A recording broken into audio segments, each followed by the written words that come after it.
In the immature instinct particularly present in adolescence, one may observe a greatest hurdle that has to be overcome to reach the age of maturity.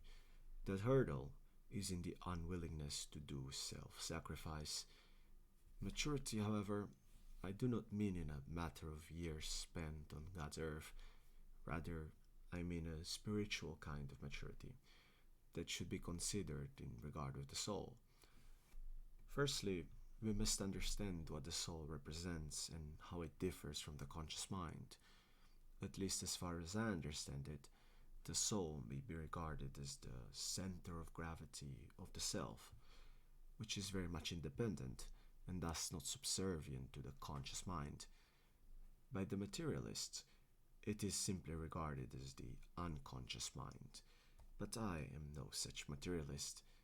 This psychological interpretation of the psyche, ancient Greek for soul, might only scratch the surface, but even though it is very limited in its understanding, and perhaps rather fallacious at times, it may still provide some sort of basis for comprehending the functioning of the soul, especially for those who are most ignorant of its depth. I would argue that personality originates from the soul, as all manner of feeling does. All living beings have a soul, including animals.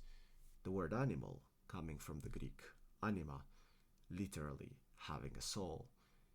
The spirit, on the other hand, represents something much greater. While the soul could be regarded as the innermost part of the fleshly self, the spirit is the innermost part of the soul, the divine spark as having been created in the image of God that allows one to connect with God. The spirit, the Greeks associated it with the temes as being the point of origin for the emotions that drive one towards righteousness and greatness if healthy, or towards destruction if sickened. Passion, courage, anger, pride all reside within the temes or the spirit. Homer saw it as represented in the conscious as the inner voice that drives men to action, to endure pain, and to make sacrifices for that which he understands to be righteous. Christ says, "Blessed are those who are persecuted because of righteousness, for theirs is the kingdom of heaven." Indeed, standing up for what is right, as some might say, enduring punishment, cruelty, unfairness of any kind at the hands of tyrants and of thieves, is the only natural result for the one possessing a truly healthy soul, as compromise with evil could never be an option, and this is most evident in the lives of the saints. I see the soul as an orb of divine matter, within which there is the spirit of light. Within some, this light is naturally very bright, within others, much less so. The way you live your life, your environment, and what you consume on a daily basis, in all manners, from food and drink to the cheap thrills and distractions, all shape your unconscious mind. They shape your very soul. If what you consume is as today causing insurmountable darkness as a result of the apparent banality of the greyness of the cities and of the towers of glass and of manufactured so called food, and especially of the mediatic world, of the advertisements and subversive messaging present in all its incarnations, your soul becomes just as ill as the body and the mind. A sick soul is taken over by darkness that encapsulates the divine light of the spirit, and thus it ceases to be able to shine through and communicate, both with the conscious self, to lead one to righteous action, and just as well with the divinity, leading to the loss of one's personal connection with God. This represents the greatest tragedy for modern men and women, a tragedy that most never recover from, as they are entirely ignorant of its happening. As such, they live their lives in meaningless repetition, distracting their innermost pain, that of a sick soul, with consumer products and differing vices, becoming addicted to the release of dopamine, as that is the only way they might be feeling something. Most sell the hours of their lives, the days, the years, to buy things that do not make them happy, as one cannot be happy if he is sick, and what we consume makes us sick, and as we become sicker, we become more dependent on consumption, which in turn makes us even sicker. This sickness makes us unable to feel the presence of God, and as we believe in the mediatic lies, as we watch their movies and believe in the versions of so-called science and history that the tyrants have sold to us, we lose the connection to our past and to observable reality. Thus we cease to understand who we are, what we are. Indeed, we are Christians, we are Europeans, and we are left at this present crossroads with all its choices. Continue to believe what those who rule over us have to say about our ancestors, or begin to believe what our ancestors had to say about them. Now that you have been acquainted with how I personally regard the soul, we should take a look at the path of the youth that seeks to reach maturity in a healthy way. The youth of today does not have the luxury to be taught righteousness, to grow up healthy. Rather, just as I was, they grow up to be broken.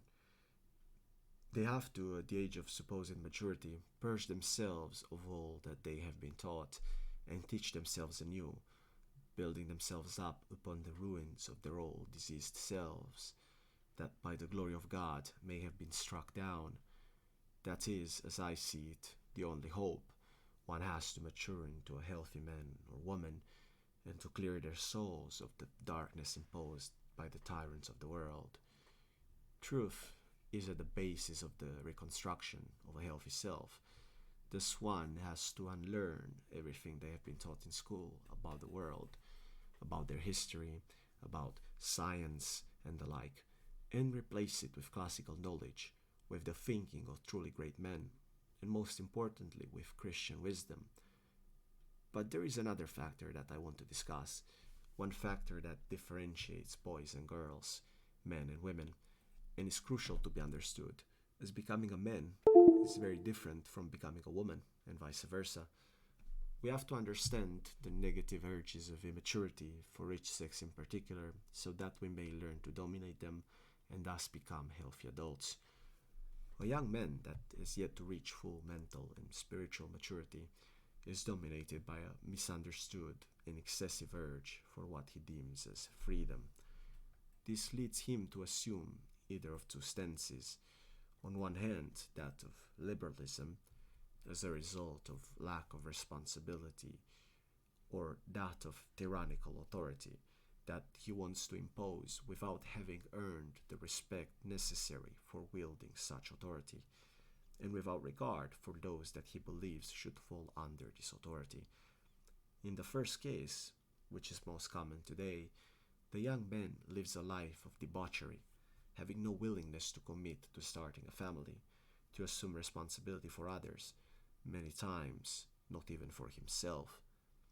He always seeks to blame others for his misfortune and for his lack of qualities. He refuses to stand up for anything moral, as his soul has been sickened to its core, and thus he lives a life marked by escapism and pleasure-seeking.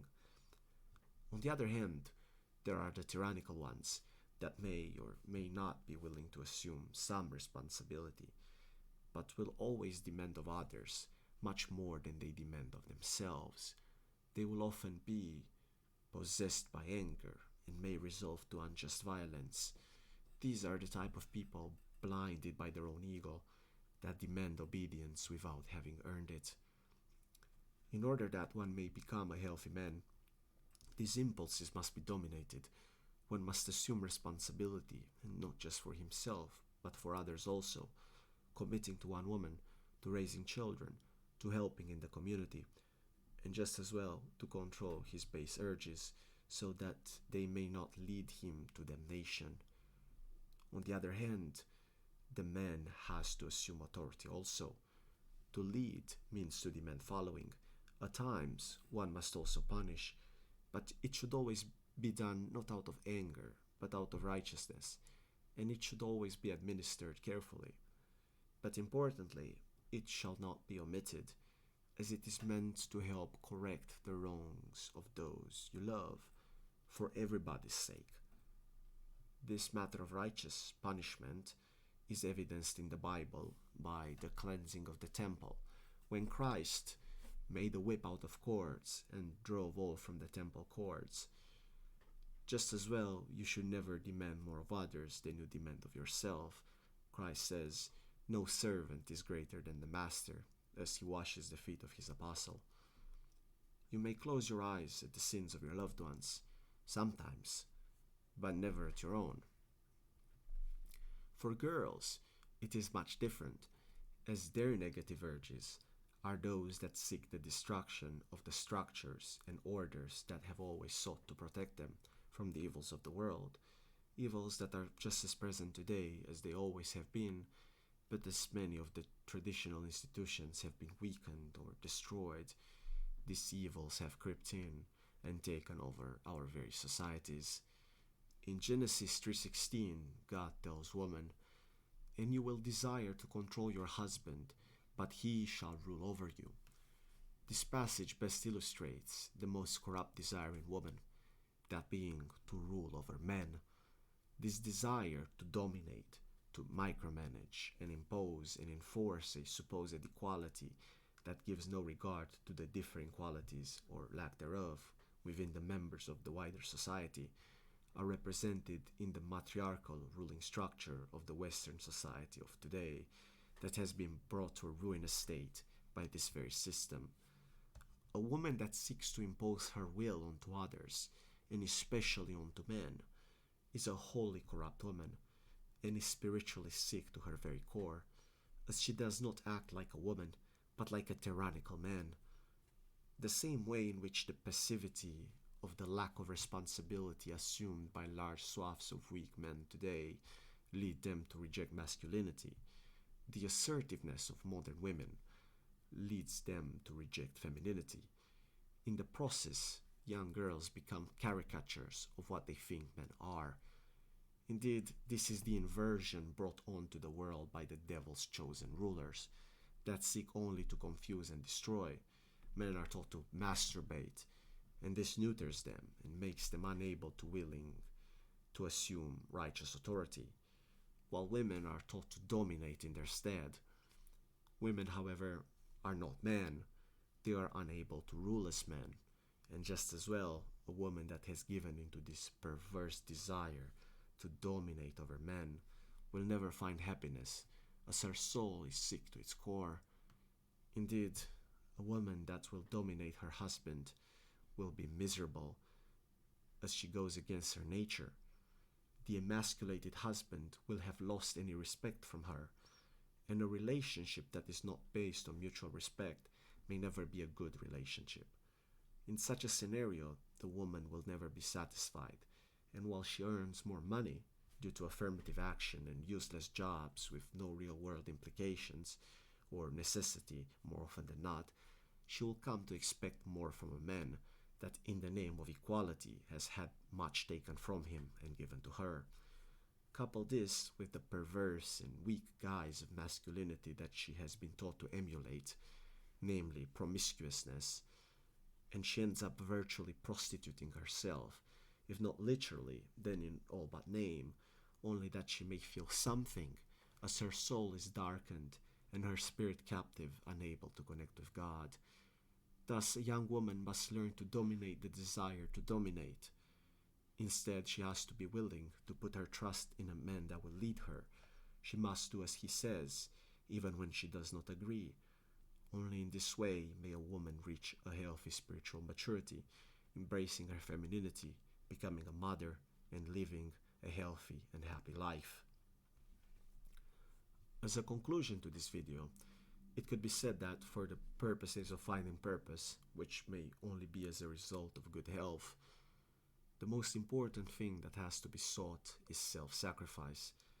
Man must sacrifice part of his freedom and autonomy to assume responsibility to care firstly of himself and then of others, being entirely dedicated to them, sometimes at the expense of his own desires, while woman must sacrifice her willingness to control, instead submitting to the rule of a husband that she must choose based on moral character and not on the basis of lust. A boy may only become truly a man when he achieves righteous authority by starting a family, while a girl may only mature into a healthy woman when she learns to submit to her husband, for which she bears his children.